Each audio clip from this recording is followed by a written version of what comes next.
Assalamualaikum warahmatullahi wabarakatuh. My name is Muhammad Fahrizal Tanjung. I am from 4th F, and in this chance, I want to tell the story about Pinocchio. Next slide.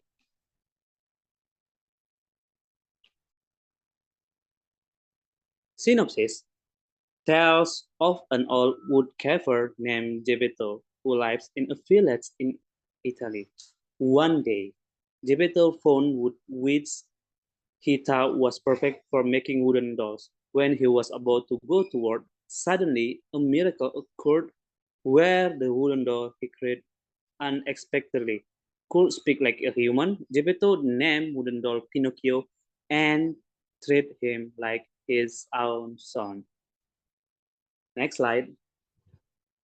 Once upon a time, there lived a carpenter named Geppetto.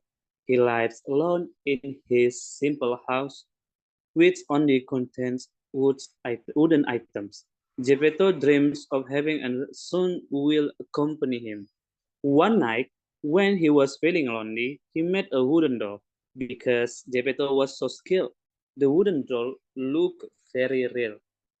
I will call you Pinocchio, he said. I wish you were a real boy. After finishing making Pinocchio, Geppetto fell asleep and Pinocchio's story began that night.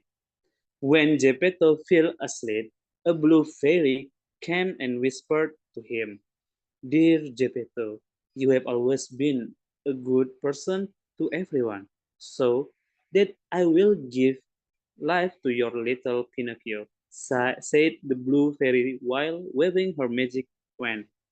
Pinocchio is alive. Look at me. I can talk, I can walk, and I can dance, Pinocchio said. Hearing loud noises in his house, Geppetto woke up and was very shocked. He found his dream come true. My child, wooden doll, you are alive. Geppetto, who was very happy, and took Pinocchio. The next day, Geppetto gave Pinocchio money to buy books and sent him to the school. Pinocchio, now you have to go to school. Don't stop before you get to school. There you will get a lot of knowledge, Geppetto advised Pinocchio. Pinocchio was very happy. He walked to his school. However, on the way, he met a boy who was playing. Hey, where are you going with that much money? asked the boy. Asked the boy. I will go to school and buy books. Pinocchio replied. Instead of going to school, you better use that money to buy candy. It tastes so good, said the boy.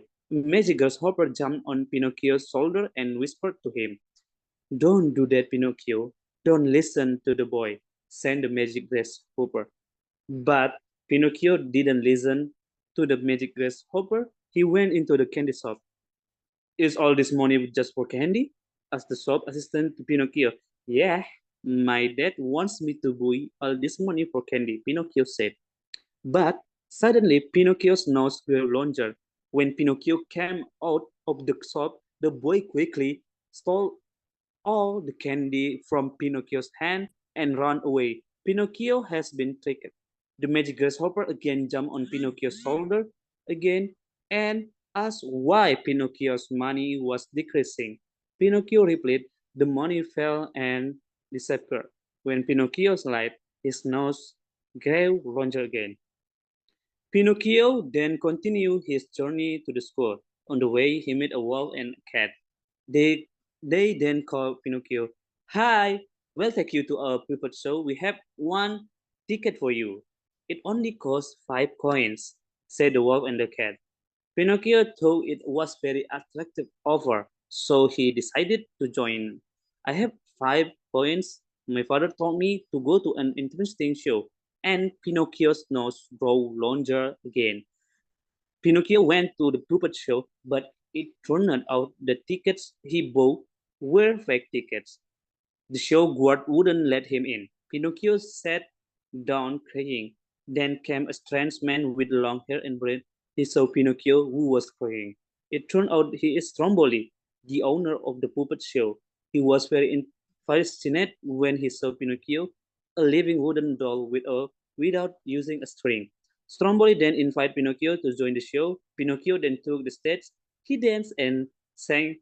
The audience loved Pinocchio. They clapped for Pinocchio. Pinocchio, who was getting excited, made him not see the direction of his movement, and unknowingly his long nose caught in the string of another doll's. Finally, the show stopped because it went around. Throughout, the audience laughed and the show. Pinocchio, who was very tired, he also missed Geppetto. Pinocchio asked Stromboli for permission that he wanted to go home. However, it turned out the Stromboli put Pinocchio in a cage and said, "You are mine now," said Stromboli. When Pinocchio said and cried in the cage, the magic grasshopper reappeared. "See, Pinocchio, if you went to school like what Geppetto asked for, surely this incident would never happen." The magic grasshopper then gave Pinocchio a second chance to change. He quickly went to Geppetto's house and told him what had happened to Pinocchio. Soon, Geppetto went to the puppet show and saved Pinocchio from the Stromboli church. "Thief! Thief!" Stromboli shouted while running after Geppetto. "The doll is mine," he shouted. Pinocchio thinks quickly by setting a trap so that Stromboli falls on the doll box. Pinocchio and Geppetto were able to escape. "Oh, Pinocchio, look at your nose. That's what happened when you lied," Geppetto sighed. Pinocchio was very embarrassed and finally decided always tell the truth. He then promised not to lie again so that his nose becomes smaller and smaller and returned to normal. And finally, Pinocchio knew his mistake and turned into a good boy. The blue fairy cast a spell so that Pinocchio became a real boy. Geppetto and Pinocchio live happily. Next slide.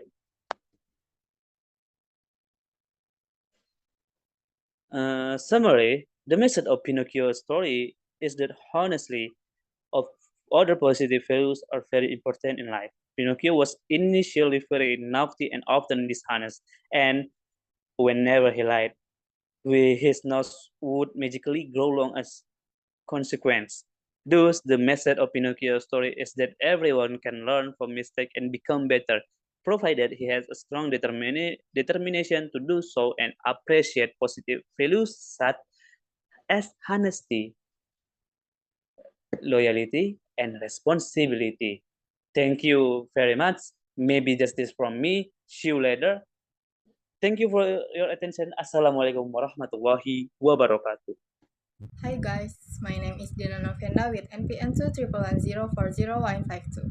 I will tell you about the film Ex Machina. Ex Machina is a 2015 British United States independent science fiction film directed by Alex Garland and produced by Andrew McDonald and Alan Rage. The script for this film was written by Alex Garland. The film Ex Machina is the second collaborative film by Adam Gleason and Alicia Vikander after the film Anna Karenina.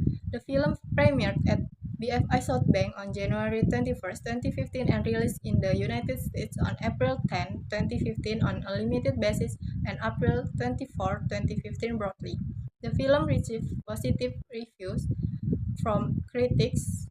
IMDb has a rating of 7.710, while Rotten Tomatoes gave it a score of 92% from critics and 86% from audience. The theme of this movie is about technology and AI, and the setting this movie is on top of the mountain surrounded with amazingly beautiful views, rivers, waterfalls. This film stars Domhnall Gleeson, Alicia Vikander, Oscar Isaac, and Sonoya Mizuno. Alicia Vikander, or Eva, plays a role as a robot whose character is antagonistic. Domhnall Gleeson, or Celeb, serves as the character programmer for the protagonist. Oscar Isaac or Nathan, and CEO of the company Antagonist. Sonoya Mizuno or Kyoko acts as a robot equipped with tools. The character is the protagonist. The synopsis of this film is the story of a man named Caleb Smith or Domhnall Gleeson, who works for a search engine technology company called Blue Book. Once upon a time, Caleb won a competition in his office, which was rewarded with a week-long visit to the luxurious house owned by Blue Book CEO Nathan Batman or Oscar Isaac. Although very luxurious and modern, Nathan's house is located in a remote location. Beside Nathan, the house is also inhabited only by Kyoto or Sonoya Mizuno, an assistant who, according to Nathan's statement, cannot speak. In this house, Nathan has developed a humanoid robot with artificial intelligence technology named Eva or Alicia Vikander. Nathan deliberately brings Caleb to his house to test Eva's sophistication. Nathan wants Caleb to assess whether Eva is truly capable of thinking and relating to humans. Eva herself has a human-like face but has a robotic body and is locked in a special room. During Caleb's interaction with her, Eva shows interest in Caleb and reveals that she wants to see the outside world. When Eva talked about her wishes, she turned off the surveillance system so Nathan couldn't hear their conversation. During this talk, Eva tells Caleb that Nathan is a liar who cannot be trusted. They then devise a plan to trick Nathan into taking Eva out of the house. Unfortunately, Nathan is a smart guy who is not easy to fool. The good scene in the film is that he is so skilled at making robots that they resemble humans from their body shape to the way they speak and bad scene. In the film is there is an element of violence and also too vulgar in showing the robot's body. The last moral value that is ex machina carries with that message a powerful warning when we develop artificial general intelligence. It is of the utmost importance that we do so in open, transparent manner, and we ensure protections for our creations. After all, if they can speak, look, and act like us, we talk to treat them as such. And when we create something or do something, we also have to think about how to handle it in the future. That's all from me. Thank you.